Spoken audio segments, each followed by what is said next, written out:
Hi hello every one, ನಾನು ನಿಮ್ಮ ಮನೋಜ್. ಎಲ್ಲರೂ ಹೇಗಿದ್ದೀರಾ? ಎಲ್ಲರೂ ಚೆನ್ನಾಗಿದ್ದೀರಾ ಅಂತ ಭಾವಿಸ್ತಾ ವೆಲ್ಕಮ್ ಟು ಮೈ ವ್ಲಾಗ್. ಅವರು ಬೆಳಿಗ್ಗೆ ಎದ್ದಿಳಿದ ತಕ್ಷಣ ಲೇಟ್ ಆಯಿತು, 7:30 ಆಯಿತು. ನಮ್ಮ ದೇಶ ನಾವು ಕೊಟ್ಟಿರೋ ದೇಶ ಇದು. 7:30 ಆದ್ರೂ ತುಂಬ ಚಳಿ ಇತ್ತು. ಸರಿ ಆಚೆ ಹೋಗಿದ ತಕ್ಷಣ ಸೂರ್ಯ ಅವ್ರು ಬರ್ತಿದ್ರು. ಸ್ವರ್ಗ ಗುರು, ಈ ಚಳಿಯಲ್ಲಿ ಸೂರ್ಯ ಬರ್ತಿದ್ರೆ ಸ್ವಲ್ಪ ಬೆಚ್ಚಗಿರುತ್ತಲ್ವ, ಇದು ಸ್ವರ್ಗ ಅಂದ್ಕೊಂಡು ಹಂಗೆ ಹೋಗ್ತಿದ್ದೆ. ನಾನು ಡೈಲಿ ಎದ್ದೇಳಿದ ತಕ್ಷಣ ತೋಟದ ಹತ್ರ ಹೋಗ್ತೀನಿ, ಹಾಗೆ ಡೈಲಿ ರೊಟೀನಾಗಿ ಹೋಗ್ತಿದ್ದೆ. ಇವತ್ತು ಹೋಗ್ತಿದ್ದಾಗ ನನ್ನ ಫ್ರೆಂಡ್ ಒಬ್ಬ ಸಿಗ್ದ. ಅವನ ಹತ್ರ ಸ್ವಲ್ಪ ಮಾತಾಡ್ಕೊಂಡು ಟೀ ಕುಡ್ದೋ ಇಲ್ಲ ಎಲ್ಲಿಗೆ ಹೋಗಿದ್ದು ಈ ಥರ ಎಲ್ಲ ಕೇಳಿಕೊಂಡು ಸ್ವಲ್ಪ ಅವನ ಹತ್ರ ಮಾತಾಡಿ ಹಿಂಗೆ ತೋಟದ ಹತ್ರ ಹೋಗ್ತಿದ್ದೆ. ಹೋಗ್ತಾ ಹೋಗ್ತಾ ಹೋಗ್ತಾ ಸುಮ್ಮನೆ ಯಾಕೆ ಹಂಗೆ ಹೋಗೋದು, ನಿಮ್ಗೊಂದು ವ್ಯೂ ತೋರಿಸೋಣ, ನಮ್ಮೂರಿನ ವ್ಯೂ ತೋರಿಸೋಣ ಬೆಳಗ್ಗೆ ಅಂತೇಳಿ ಹೋದೆ. ಸೊ ನೋಡಿ, ಆ ಸ್ನೋ ನೋಡಿ, ಆ ಮರಗಳು ನೋಡಿ ಹೆಂಗಿದೆ ಅಲ್ವಾ. ಬೆಳಗ್ಗೆನೇ ಇದ್ದು ಈ ಥರ ವಿಟಮಿನ್ ಡಿ ಬಾಡಿಗೆ ತೊಗೊಳೋದು ತುಂಬ ಒಳ್ಳೇದಂತ ಹೇಳ್ತಿದ್ರು. ಸೊ ಅದೇ ಥರ ನಾನು ಬೆಳಗ್ಗೆ ಎದ್ದು ಹೋಗ್ತಾ ಇದ್ದೆ.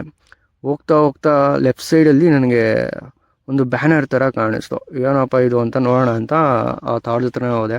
ಗುರು ಇದು ದೃಷ್ಟಿ ಇಕ್ತಾರಲ್ವ ತೋಟಕ್ಕೆ.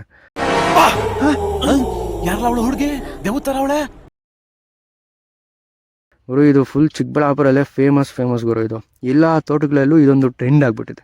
ಸುಮ್ಮನೆ ಆ ಟ್ರೆಂಡ್ ಎಲ್ಲ ಯಾಕಪ್ಪ ನಮಗೆ ತೋಟದ ಹತ್ರ ಹೋಗೋಣ ಅಂತ ಮತ್ತೆ ನಾನು ನೋಡೋಕೆ ಹೋಗ್ತಿದ್ದೆ. ಸೊ ದೂರದಲ್ಲಿ ನೋಡಿದಾಗ ಯಾರೋ ಇದ್ದಂಗೆ ಅನಿಸ್ತು. ಯಾರೋ ಅಲ್ಲ, ಅವ್ರು ನಮ್ಮಪ್ಪ ಅವ್ರ ಏನೋ ಫೋನಲ್ಲಿ ಪ್ರಾಬ್ಲಮ್ ಬಂದಿತ್ತಂತೆ. ಸೊ ಆ ಪ್ರಾಬ್ಲಮ್ನ ಹಂಗೆ ಸಾಲ್ವ್ ಮಾಡಿಕೊಟ್ಟು ಹಾಗೆ ನಾನು ತೋಟದ ಹತ್ರ ಹೋಗೋಕೆ ಸ್ಟಾರ್ಟ್ ಮಾಡಿದೆ.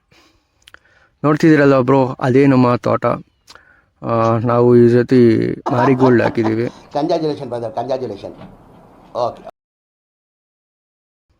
ಗುರು ನಾನು ಡೈಲಿ ಬರ್ತೀನಿ ಗುರು ತೋಟದ ಹತ್ರ. ನನಗಿಲ್ಲೇ ಏನು ಕೆಲಸ ಇರಲ್ಲ, ಎಲ್ಲ ನಮ್ಮ ಅಪ್ಪನೇ ನೋಡ್ಕೊತಾರೆ. ನಾನು ಡೈಲಿ ಬರ್ತೀನಿ, ಬಂದು ಸುಮ್ಮನೆ ನೋಡ್ಕೊಂಡು ಹೋಗೋದಷ್ಟೇ. ಆ ಗಿಡಗಳಕ್ಕೆ ಏನಾಗೈತೆ, ಅದೇನು ಸ್ವಲ್ಪ ಉದ್ದ ಬೆಳೆದೈತಾ, ಇಲ್ಲೇನೋ ರೋಗ ಐತಾ, ಇವೆಲ್ಲ ಯಾವುದೂ ನೋಡೋದಿಲ್ಲ ಬ್ರೋ. ನಾನು ಸುಮ್ಮನೆ ಬರ್ತೀನಿ, ಬಂದ್ವಾ ನೋಡ್ವಾ ಹೋಗ್ತಾ ಇರೋದಷ್ಟೇ.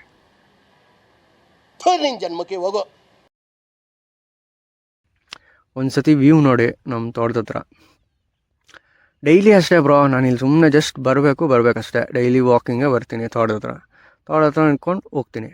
ಹಂಗೆ ಮಾಡ್ತಿದ್ದಾಗ ನಾಯಿ ಒಂದು ಕಾಣಿಸ್ತು. ಅದನ್ನು ಸ್ವಲ್ಪ ಮಾತಾಡಿಸ್ಕೊಂಡು ಹಾಗೆ ಮುಂದೆ ಹೋದೆ. ಮುಂದೆ ಹೋಗ್ತಾ ಹೋಗ್ತಾ ನಂಗೆ ಯಾಕೋ ನಮ್ಮ ತೋಟದ ಹತ್ರ ಒಂದು ವ್ಯೂ ತೋರಿಸ್ಬೇಕು ನಿಮ್ಗೆ ಅನಿಸ್ತು. ಸೊ ತೋರಿಸೋಣ ಅಂಥೇಳಿ ತೋರಿಸ್ತಿದ್ದೀನಿ. ನೋಡಿ ವ್ಯೂ ಹೆಂಗೈತೆ ನೋಡಿ. ಸೊ ಹಾಗೆ ಗೈಸ್, ನಿಮಗೆ ನಮ್ಮ ತೋಟ ನೋಡ್ತಿದ್ದೀರಲ್ವ, ನಿಮಗೆ ಹೇಗೆ ಅನ್ನಿಸ್ತು ನಮ್ಮ ತೋಟ ಅಂತ ಒಂದು ಕಮೆಂಟ್ ಮಾಡಿ. ಸೊ ಹಾಗೆ ಬರ್ತಾ ಬಂದಿದ್ದ ದಾರಿಯಲ್ಲೇ ಹೋಗಬಾರ್ದು ಅಂತ ಇನ್ನೊಂದು ದಾರಿ ಇಟ್ಕೊಂಡೆ. ನೋಡಿ ಬ್ರೋ, ರಾಗಿ ನೋಡಿ ಬ್ರೋ ಹೆಂಗೆ ಬಿದ್ದೋಗೈತೆಲ್ಲ ಪಾಪ. ಏನಾದ್ರು ಮಳೆ ಬಂತು ಅಂದರೆ ನಿಜ ಕ್ಲೀನಾಗಿ ಬಿದ್ದೋಗುತ್ತೆ. ಸೊ ಹಾಗೆ ಹೋಗ್ತಿದ್ದೆ. ಸೊ ನಾನು ಡೈಲಿ ತೋಟದ ಹತ್ರ ಬಂದಾಗ ಸ್ವಲ್ಪ ಹೊತ್ತು ವಿಶ್ರಾಂತಿ ತೊಗೋಬೇಕಲ್ವಾ. ಸೊ ಸುಸ್ತಾಗಿರ್ತೀನಿ ಬ್ರೋ, ಅರ್ಥ ಮಾಡ್ಕೊಳ್ಳಿ, ಸುಸ್ತಾಗಿರ್ತೀನಿ. ಸೊ ಅದಕ್ಕೋಸ್ಕರ ವಿಶ್ರಾಂತಿ ತೊಗೊಳಕ್ಕೆ ನಾನು ಡೈಲಿ ಈ ಮೋರಿ ಹತ್ರ ಕೊಡ್ತೀನಿ. ನೀವು ನೋಡ್ತಿದ್ದೀರಲ್ವಾ, ಇದೇ ಮೋರಿ. ಸೊ ಡೈಲಿ ಇಲ್ಲಿ ಕೂತ್ಕೊಂಡು ಸ್ವಲ್ಪ ಹೊತ್ತು ವಿಶ್ರಾಂತಿ ತೊಗೊಂಡು ಏನು ಗುರು ನಮ್ಮ ಜೀವನ ಹಿಂಗೆ ಅಂತ ಅನ್ಕೊತೀನಿ. ಓಕೆ ಫ್ರೆಂಡ್ಸ್, ಇನ್ನೊಂದು ವೀಡಿಯೋದಲ್ಲಿ ಸಿಗೋಣ. ಅಂಟಿಲ್ ದೆನ್ ಬಾಯ್.